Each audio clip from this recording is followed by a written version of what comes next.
ඔන්න අපි ආවා ලවර් ස්ලීප් වෝටර්ෆෝල් එක බලන්න. නුවරඑළිය ටවුන් එකේ ඉඳලා පොඩි දුරයි තියෙන මෙතනට. සාමාන්‍යයෙන් කිලෝමීටර් අපි හිටපු තැන ඉඳලා කිලෝමීටර් 8යි තිබුණේ මෙතනට එන්නේ.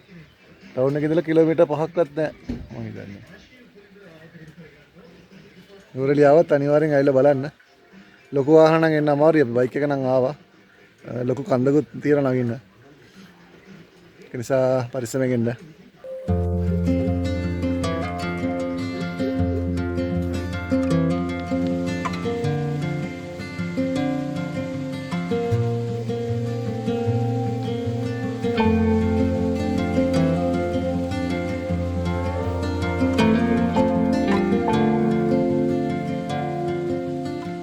විශේෂ යාළුවෙක් හම්බුණා.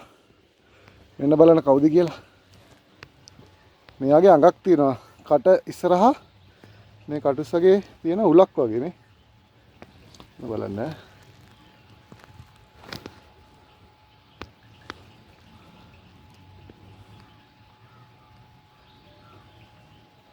දැක්කද?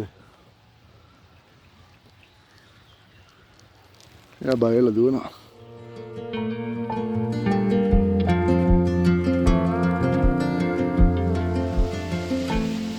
ඔන්න ලවර් ස්ලීප් එක පාමුලටම ආවා.